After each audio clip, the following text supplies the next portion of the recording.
Mensagens do coração de Deus para o seu coração.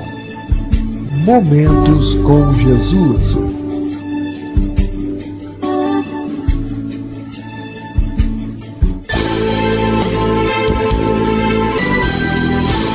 Igreja Batista Novo Horizonte. Um novo horizonte com Jesus em sua vida.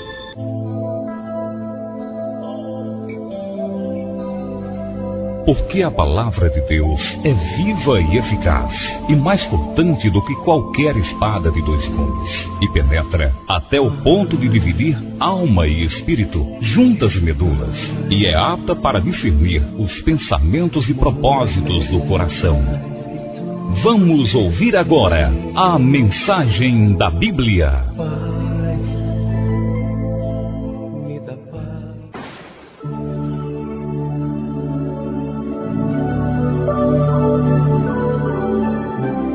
Você veio se alimentar da palavra de Deus, veio buscar conforto, consolo para o seu coração. É hoje, é aqui, é agora. Tem vezes que papai nos chama aqui, puxa nossas orelhas, mas isso é bom porque nos corrige. Tem outras horas que ele nos chama e, como um pai carinhoso, nos dá aquele abraço gostoso, que é o que ele vai fazer hoje aqui comigo e com você, em nome de Jesus. Eu tô doido para ganhar o abraço do meu pai. Você tá também? Eu tô. Então eu convido a amada igreja, abra sua Bíblia, vamos ler o Salmo 77, os versos do 1 ao 10. Salmo 77, os versos do 1 ao 10. Podemos ler? Assim nos diz na santa e gloriosa palavra do Senhor. Elevo a Deus a minha voz e clamo. Elevo a Deus a minha voz para que me atenda. No dia da minha angústia, procuro o Senhor. Erguem-se as minhas mãos durante a noite e não se cansam. A minha alma recusa consolar-se. Lembro-me de Deus e passo a gemer. Medito e me desfalece o espírito. Não me deixas pregar os olhos, tão perturbado estou, que nem posso falar. Penso nos dias de outrora, trago à lembrança os anos de passados tempos, e de noite indago o meu íntimo, e o meu espírito perscruta. Rejeita o Senhor para sempre? Acaso não torna a ser propício? Cessou perpetuamente a sua graça? Caducou a sua promessa para todas as gerações? Esqueceu-se Deus de ser benigno? Ou na sua ira terá ele reprimido as suas misericórdias? Então disse eu, isto é a minha aflição. Mudou-se a destra do Altíssimo. Louvado seja o nome do Senhor.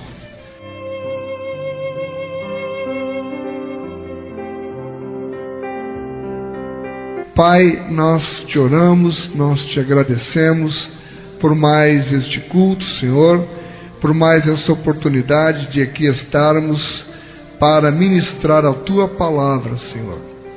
Envia do teu Santo Espírito, ó Pai, para que aqui esteja dirigindo esta mensagem, orientando as palavras que o Senhor deseja que sejam ministradas ao coração do povo que se chama pelo teu nome. Venha, Paizinho, nos edificar, em nome de Jesus. Amém.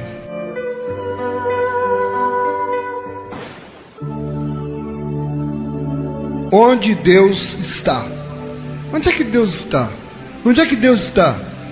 Onde é que Deus está? Deus está onde? Quem é que me responde onde Deus está? Onde Deus está? Um casal, ele tinha 2 filhos, um de 8 anos e outro de 10 anos. Esses 2 meninos, eles eram extremamente travessos, 8 e 10 anos. Mas os meninos eram travessos. Eles estavam sempre aprontando. E os seus pais sabiam que se houve alguma travessura na cidadezinha onde eles moravam, com certeza os meninos deles estavam metidos no meio. A mãe dos garotos então ficou sabendo que o novo padre da cidade tinha chegado, e ele tinha tido bastante sucesso na cidade anterior em disciplinar crianças. Era um padre da linha dura, conhecido por ser um padre carrasco, e ele castigava as crianças mesmo, disciplinava. E a mãe disse: eu vou procurar esse padre para ver se resolve o problema dos meus filhos. O padre concordou, mas pediu para conversar com um por um separadamente. A mãe então mandou primeiro o filho mais novo, de 8 aninhos, pela manhã, e o mais velho ficou para ir conversar com o padre na parte da tarde. O padre, um homem alto, já idoso, com uma voz rouca, cara de brabo, sentou o garoto na frente dele, olhou para o menino, perguntou-lhe austeramente: onde está Deus? O garoto abriu a boca, mas não conseguiu emitir nenhum som. E o padre lá: onde está Deus? O guri ficou lá sentado, com a boca aberta, os olhos arregalados. Então o padre repetiu a pergunta num tom ainda mais severo: onde está Deus? O garoto permaneceu de boca aberta, sem conseguir emitir nenhuma resposta, se tremendo todo. E o padre levantou ainda mais a voz, com o dedo no rosto do garoto, berrou: onde está Deus? O menino começou a gritar e saiu correndo da igreja diretamente para casa e trancou-se lá no armário do quarto, tremendo mais que vara verde. Quando o irmão mais velho o encontrou lá no armário, perguntou, abriu lá: rapaz, o que tu está fazendo aí? O que aconteceu? E o irmão mais novo, ainda tentando se recuperar, tentando recuperar o fôlego, respondeu: mano, dessa vez nós estamos mesmo encrencados. Não é que Deus sumiu, o padre está furioso e eles acham que a culpa é nossa. Onde está Deus? O menino achou que pensaram que ele tinha responsabilidade com isso, mas é apenas para ilustrar. As pessoas ficam se perguntando: onde está Deus? O salmista, aqui no Salmo 77, pelo menos nestes versículos iniciais, ele nos demonstra estar vivendo momentos difíceis na vida dele. E lendo este salmo, eu senti, eu entendi, eu percebi que no fundo ele está tão desgostoso, ele está tão oprimido, tão aflito, que é como que ele está no fundo se perguntando: afinal, onde é que Deus está? Cessou a sua misericórdia? Ele vai rejeitar para sempre? Ele pergunta: esqueceu-se Deus de ser benigno? Onde está Deus que, em outras palavras, parece que não está vendo a minha agonia, a minha aflição, o meu sofrimento? Talvez você mesmo que aqui está, se já não se perguntou, quem sabe até esteja se perguntando: afinal, onde é que está Deus? Eu já estou cansado disso tudo. Deus não está vendo? Onde é que Deus está? E a você que tem se perguntado onde Deus está, eu lhe garanto uma coisa: você não vai sair daqui essa noite sem saber exatamente onde Deus está. Nós vemos que o salmista, ele enfrenta 3 fases que são progressivas. A primeira fase, nós vemos nos versos 1 e 2, que você acompanha na sua Bíblia, que ele está aflito e está decepcionado. Na primeira fase, a aflição afetou o estado físico dele. Ele se compara a uma pessoa muito doente, e também ele sente que ninguém se importa com a sua dor. Vamos ver agora com uma lupa mais detalhadamente os versos 1 e 2. Veja se eu tenho razão. Ele está dizendo: elevo a Deus a minha voz e clamo, elevo a Deus a minha voz para que me atenda. Ou seja, ele eleva, ele aumenta o volume da voz, ele quase que está gritando. E quem grita, grita porque está com a impressão que o outro não está ouvindo. Se ele eleva e eleva e eleva a voz a Deus para que lhe atenda, ele diz: no dia da minha angústia procuro o Senhor, erguem-se as minhas mãos durante a noite e não se cansam, a minha alma recusa consolar-se. Ele não quer conversa, ele não consegue encontrar consolo. A noite inteira ele diz que passa com as mãos erguidas. Ele realmente está muito afetado, buscando por Deus, querendo encontrar Deus. A minha alma recusa-se consolar-se. Aí nos versos 3 e 4, a fase progressiva aumenta, e esta é a segunda fase, a fase do abandono, a fase da preocupação, a fase da insônia. Agora já afeta o estado emocional. Antes afetou o físico, agora afetou o estado emocional. Abandonado, ele se sente e ele fica preocupado a tal ponto de não conseguir dormir. Vamos ler os versos 3 e 4. Lembro-me de Deus e passo a gemer, medito e me desfalece o espírito. Não me deixas pregar os olhos, tão perturbado estou que nem posso falar. Que situação! Não me deixas pregar os olhos, ele passa a noite inteira acordado. Lembro-me de Deus e passo a gemer. Ele se lembra de Deus, mas e cadê Deus? Onde é que Deus está? E eu estou gemendo, estou sofrendo, não estou conseguindo dormir, eu estou agoniado, estou perturbado, eu não posso nem falar. Onde está Deus? Não tem vezes que a gente se sente assim? É como que parece que tudo desandou na nossa volta. E a gente encontra até forças para orar, mas aquela oração acaba meio que soando sem sentido, porque se tem a impressão de que estamos falando só, perdendo tempo, que Deus de repente, será que foi embora, morreu, caducou, tirou férias, foi para outro lugar, ou não existe, porque a gente só tem olhos para a agonia que está sentindo, para os problemas que está enfrentando. E agora ele entra na terceira fase. Eu não disse que eram fases progressivas. Ele agora, nos versos dos 5 ao 10, nós vamos ver que ele passa a enfrentar dúvidas em relação à imutabilidade de Deus. O que é imutabilidade? Que Deus não muda, mas ele começa a duvidar achando que Deus mudou.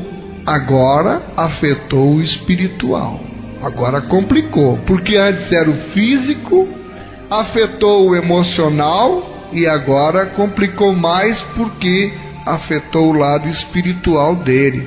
Ele chega aqui no ápice do desespero.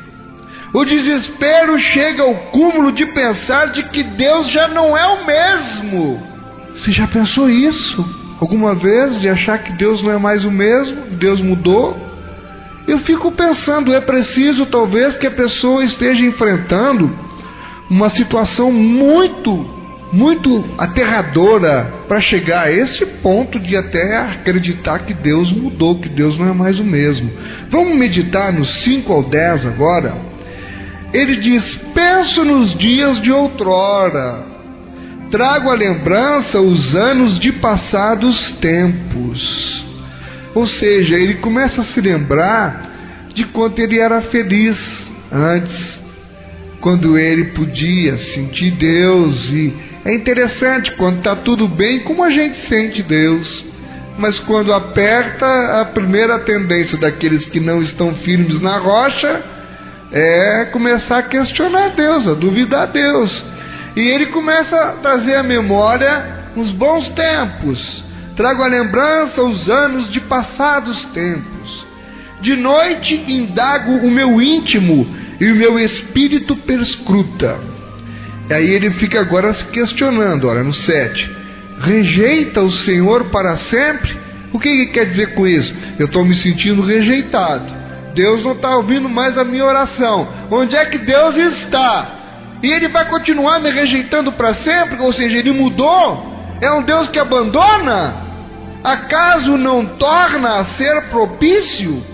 Cessou perpetuamente a sua graça? Olha, a graça de Deus, ele chegar ao ponto de pensar que terminou, acabou a graça.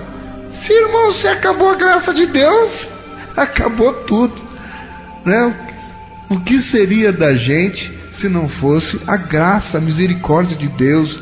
Pela graça sois salvos. Cessou perpetuamente a sua graça? Caducou a sua promessa para todas as gerações? Esqueceu-se Deus de ser benigno, ou na sua ira terá ele reprimido as suas misericórdias? Então disse eu: isto é a minha aflição. Mudou-se a destra do Altíssimo. O que ele resume com isso? Que Deus não é mais o mesmo. Mudou-se.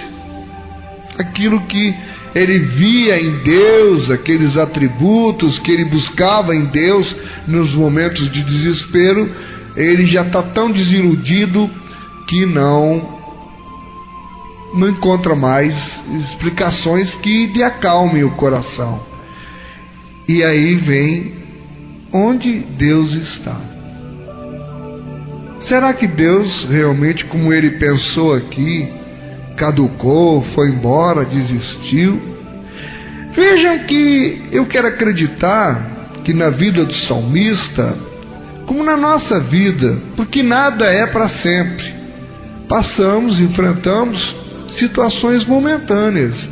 No começo do culto fui abraçar minha irmã Zena, e ela ali abatida, me contando que ainda está doente, se sentindo doente. Mas Zena, eu quero te dizer que isso vai passar. Isso é uma situação momentânea, né? Vai passar, não vai durar para sempre. Vai passar, porque Deus não mudou, ele continua sendo o mesmo. O salmista aqui pensou, era uma situação momentânea, mas convenhamos, ela era profundamente dramática na vida do salmista. E aqui então, irmão, vem a grande pergunta que eu fiquei me fazendo quando fiquei meditando nesse salmo. Pensa comigo, será que é possível um cristão ser compelido ao desespero da solidão e ao abatimento?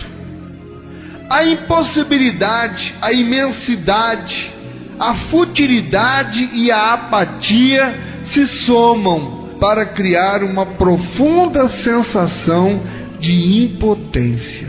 É possível? Você já viveu um momento assim? Essa sensação de impotência? E onde está Deus? Deus não existe. Impossibilidade. A gente olha, nada parece possível. Você se sente preso, se sente como que encurralado, se sente vencido e, o que é pior, nessa situação, impotente para reverter a situação. Impotente. É horrível essa sensação de impotência. Impotência no sentido de não termos condições de mudar a situação, de querer reverter a situação. A imensidade, a gente começa a ver os problemas e ver os problemas grandes demais para serem manejados, para serem administrados, grandes demais para serem encarados.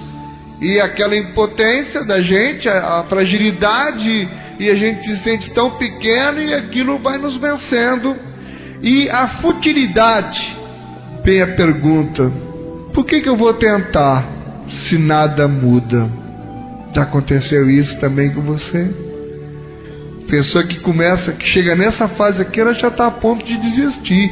E o que é pior, às vezes de desistir até da própria vida. Por que tentar se nada muda? Não faz sentido continuar, não faz sentido tentar de novo, e aí você se entrega. consta uma história que um homem que já estava, assim como o salmista, no limite das suas forças, ele atentou contra a própria vida com uma arma de fogo. Ouvindo o tiro, o vizinho entrou naquele apartamento e ao lado do corpo encontrou uma carta assim escrita: não deu mais para suportar. Passei a noite toda como um louco pelas ruas. Fui a pé, não tinha condições de dirigir. Perdi meu emprego por injustiça feita contra mim. Nada mais consegui. Ontem telefonaram avisando que a minha moradia no campo foi incendiada. Estava ameaçado de perder este apartamento por não ter pago as prestações. Só me restou um carro tão desgastado que nada vale. Afastei-me de todos os meus amigos com vergonha desta humilhante situação. E agora, chegando aqui na minha casa, não encontrei mais ninguém. Eu fui abandonado. Levaram até as minhas melhores roupas. Aquele que encontrar o meu corpo, faça o que tem que ser feito. Perdão. E o vizinho, diante daquela situação, consternado, dirigiu-se então ao telefone para chamar a polícia. Quando a polícia chegou, examinando o apartamento, viram que havia um recado gravado na secretária eletrônica, e eles foram ouvir o recado que havia sido gravado na secretária eletrônica. Era a voz da mulher do falecido. Alô? Sou eu, querido. Olha, amor, liga para a firma. O engano foi reconhecido e você está sendo chamado de volta para trabalhar já na semana que vem. O dono do apartamento também disse que tem uma boa proposta para não perdermos mais o apartamento. Olha, fomos para a nossa casinha de campo. Aquela história do incêndio era uma brincadeira de mau gosto. Querido, isso merece uma festa, não merece? Nós e nossos amigos estamos indo para a casa de campo. Um beijo. Escute, já coloquei as suas melhores roupas no porta-malas do seu carro. Vem! E o homem, levado pelas aparências, levado apenas pelas circunstâncias e pelas deduções, tirou a vida. Eu preciso lhe dizer, por piores que sejam as circunstâncias muitas vezes elas nos mentem. E a gente toma decisões muitas vezes precipitadas só porque não avaliou direito as circunstâncias. Foi o que o homem fez, ele olhou a circunstância e tirou a vida. E nada daquilo, na verdade, estava acontecendo, não havia a menor necessidade dele ter feito aquilo. Nunca perca a esperança, por piores que sejam as circunstâncias. Seja qual for o seu problema, lembre-se, Deus está no controle. A verdade divina, ela está posta acima das circunstâncias. O cristão deve firmar-se onde?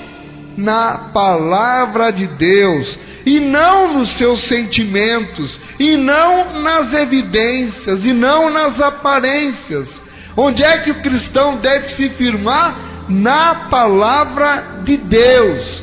E olha, Deus não está longe, não está escondido ou indiferente, Ele está mais perto do que o ar que respiramos. Mas retornemos ao nosso Salmo 77. A partir do verso 11, nós vamos então ver como é que o salmista progride do desespero para a esperança, que afinal de contas é isso que nós viemos buscar aqui. Orientação do Senhor exatamente nesses momentos de aflição, de desespero. Certo, o salmista estava vivendo um momento de aflição e de desespero. Ele se matou? Ele se enforcou? Não. Vamos continuar lendo o Salmo. A partir do verso 11, nós vamos ver como é que ele progride do desespero para a esperança, mediante o exame dos atos e milagres que Deus efetuou no passado. Ele se lembrou do que Deus já tinha feito por ele no passado, e ali como que uma corda de esperança que ele passa a se agarrar, se lembrando do que Deus já tinha feito antes na vida dele. Meus irmãos, muitas vezes, relembrar o que Deus já nos fez no passado pode ser um forte aliado, pode ser um grande referencial, pode ser um grande estímulo. Eu mesmo me valho muito disto. Quando o desânimo às vezes está querendo tomar conta, quando o problema parece ser maior do que eu me lembro do que Deus já fez em outras situações e crio um ânimo novo. Então, Deus já agiu assim na minha vida. Ele é poderoso, Ele não mudou, eu não posso achar que Deus mudou. Eu preciso continuar acreditando, porque o justo vive pela fé, e sem fé é impossível agradar a Deus, mas tudo é possível ao que crê. Os versos agora do 11 ao 20, vamos ler do 11 ao 20. Vamos meditando aqui. Ele vai dizendo: recordo os feitos do Senhor, recordo o que Ele já fez, pois me lembro das tuas maravilhas da antiguidade. Considero também nas tuas obras todas, e cogito dos teus prodígios. O teu caminho, ó Deus, é de santidade. Que Deus é tão grande como o nosso Deus. Olha a virada que Ele está dando aqui. Para quem estava ainda há pouco achando que Deus tinha mudado, ele se lembra do que Deus fez na vida dele. Você tem se lembrado do que Deus fez na tua vida? Aleluia! Se lembre do que Ele já fez até aqui, te ajudou o Senhor. E aí Ele começa a dar uma virada. Tu és o Deus que opera as maravilhas, e entre os povos tens feito notório o teu poder. Com o teu braço remiste o teu povo, os filhos de Jacó e de José. Viram-te as águas, ó Deus, as águas te viram e temeram, até os abismos se abalaram. Ele começa aqui a ver a grandeza de Deus e a criar ânimo novamente, e sai então do desespero que estava, só em se lembrar da grandeza de Deus, da magnificência de Deus. Ele começa a criar, a se encher de esperança. Grossas nuvens se desfizeram em água, houve trovões nos espaços, também as suas setas cruzaram de uma parte para outra. No verso 18, o ribombar do teu trovão ecoou na redondeza. Os relâmpagos alumiaram o mundo, a terra se abalou e tremeu. Pelo mar foi o teu caminho, as tuas veredas pelas grandes águas, e não se descobrem os teus vestígios. O teu povo tu conduziste como rebanho pelas mãos de Moisés e de Arão.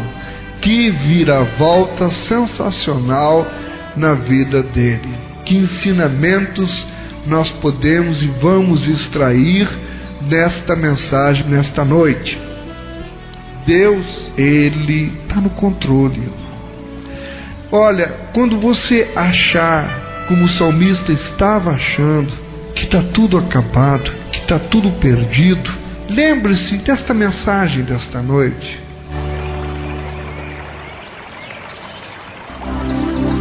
Mas afinal, eu já perguntei tanto hoje, onde está Deus? E eu vou responder, afinal, onde Deus está? Você sabia que o rio Amazonas é o segundo maior rio do mundo? Sabia? Segundo maior rio do mundo. Tem 6.280 quilômetros. Ele perde em extensão apenas para o rio Nilo. As águas do rio Amazonas, elas entram oceano adentro com tanta força que ainda a água é doce a grande distância da praia. Entendeu? As águas do rio Amazonas entram no mar com tanta força que ainda lá, quilômetros mar adiante, a água é doce. Certo navio não tinha mais água potável a bordo, e os tripulantes, longe da terra firme, fizeram sinal a outros navios pedindo água.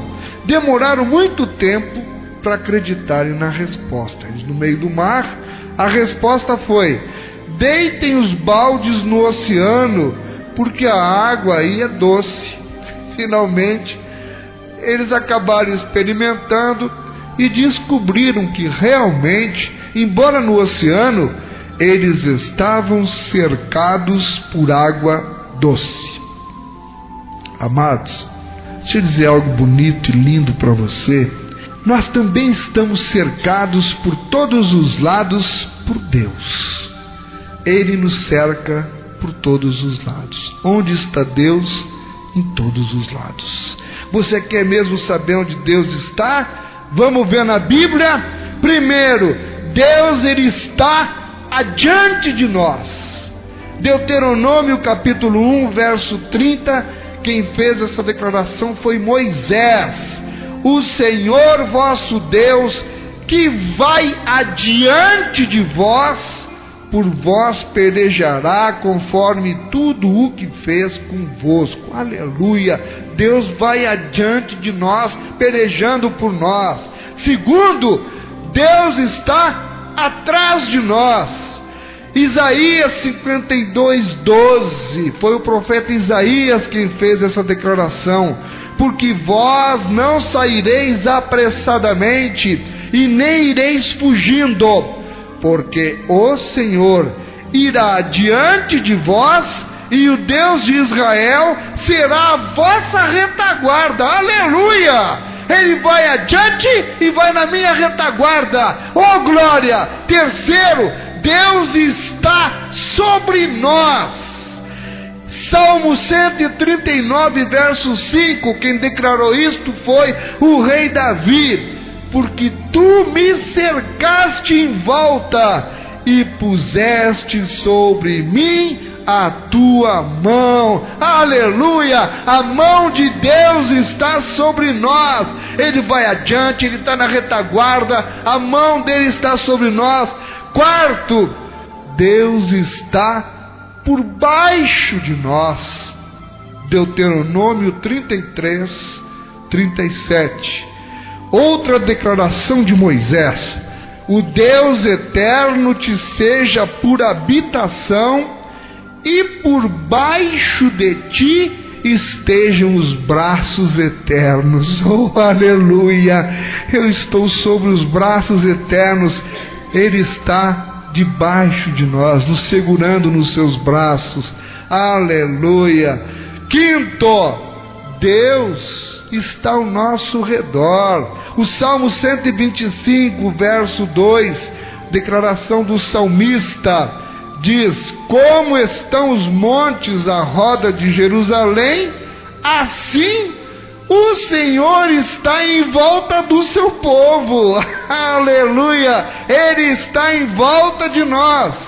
Sexto, Deus está em nós. 1 aos Coríntios, capítulo 6, verso 19, declaração do apóstolo Paulo: ou não sabeis que o vosso corpo é templo do Espírito Santo que habita em vós? Aleluia! Sétimo, Deus está conosco.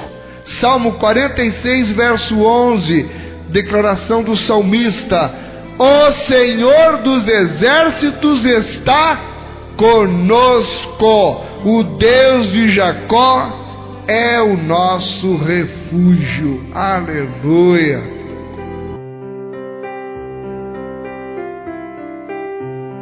Certo evangelista que visitara uma pequena localidade do interior, ele conta a seguinte história: a estrada era longa e desabitada, e a noite era muito escura quando retornávamos para casa depois de uma reunião de oração no meio da semana. Sombras agourentas e barulhos misteriosos vinham das árvores e arbustos, onde o vento soprava entre os galhos. A atmosfera ali produzia calafrios na espinha. No banco de trás da velha carroça, puxada por cavalos, duas meninas seguiam silenciosas e tranquilas. Virando-me para elas, perguntei: filhas, vocês não ficam assustadas? Oh, não! Elas responderam: veja, papai está conosco e nós nunca sentimos medo quando ele está segurando as rédeas. Não deveria ser este, irmãos, também o nosso procedimento ao enfrentarmos situações difíceis e perturbadoras? Não deveríamos descansar tranquilos, mesmo que tudo ao redor convide ao medo e ao desespero? Afinal, o Pai Celestial está conosco e Ele tem o controle total das circunstâncias que nos cercam. Concluindo, eu lhe pergunto: e você, amado irmão, amada irmã? Você tem reagido como o salmista no Salmo 77, diante das incertezas e angústias da vida? Você tem se sentido aflito e decepcionado com Deus? A sensação tem sido de abandono, preocupação, insônia? Você tem se sentido preso, encurralado, vencido, impotente? Você acha, quem sabe, que seus problemas são grandes demais para serem manejados, administrados, encarados? O desespero faz chegar ao cúmulo de pensar de que Deus já não é mais o mesmo? Pois-se firme na convicção de que o Senhor está mais próximo de nós do que o ar que nós respiramos. Você sabe o significado da palavra Emanuel? Se sabe, amém. Se não sabe, então sossegue. Emanuel significa Deus conosco. Muitas vezes nós perdemos a paz e deixamos-nos envolver pelo temor em relação à nossa vida cotidiana. Um plano frustrado, um negócio mal sucedido, a incerteza dos próximos passos a seguir, tudo parece contribuir para que as sombras escuras se formem ao nosso redor, enchendo-nos de pavor e de insegurança.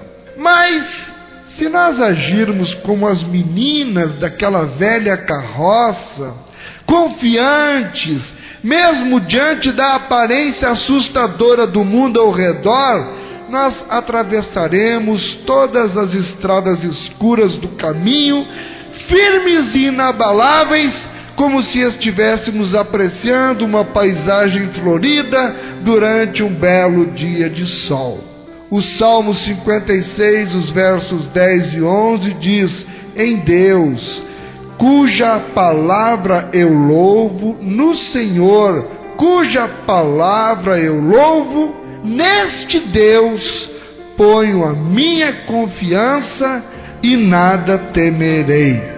Que me pode fazer o homem? Olha, aceite um conselho. Não se deixe abalar. Afinal, lembre-se, é Deus quem está segurando as rédeas. Que o Senhor aplique a porção da sua palavra e nos fortaleça, nos encha o coração de ânimo, alegria e esperança. Deus está no controle.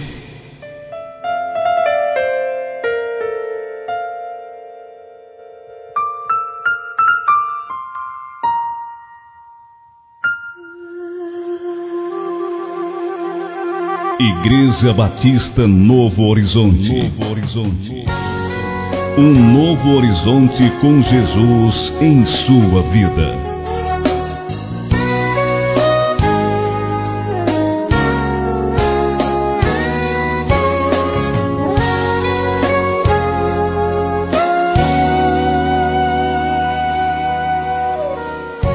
Às vezes você fica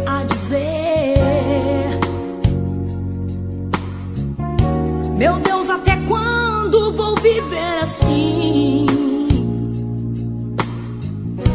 As lutas parecem não ter fim, assim não dá pra suportar, e você pensa em desistir. Mas Deus está a lhe dizer: não temas, eu vou lhe socorrer. Confia em Deus, porque só Ele tem poder. Sua palavra diz que tudo é possível ao que crê.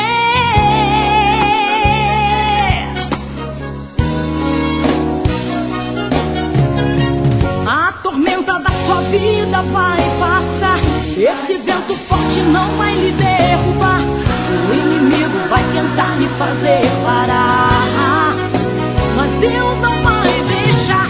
Deus está no controle da situação. Não se preocupe, não desanime, não. Estenda com fé suas mãos agora. Tome posse da sua vitória.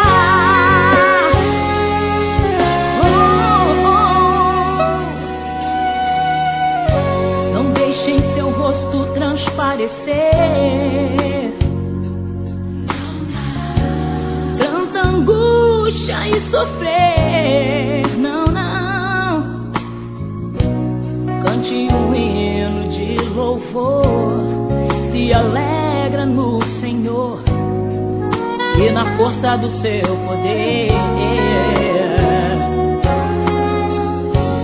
Não pense que Deus lhe esqueceu. Ele jamais esquece um filho seu. Não, não. Deus lhe ama e pode nisso acreditar. Ele entra com você nessa batalha pra ganhar. Uou! A tormenta da sua vida vai passar, esse vento forte não vai lhe derrubar. O inimigo vai tentar lhe fazer parar, mas Deus não vai deixar. Deus está no controle da situação. Não se preocupe, não desanime, não. Estenda com fé suas mãos agora. Tome posse da sua vitória. A tormenta da sua vida vai passar, esse vento forte não vai lhe derrubar. O inimigo vai tentar lhe fazer parar, mas Deus não vai deixar. Deus está no controle da situação. Não se preocupe, não desanime, não. Estenda com fé suas mãos agora.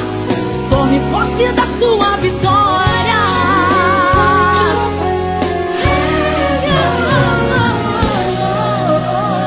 Programa Momentos com Jesus.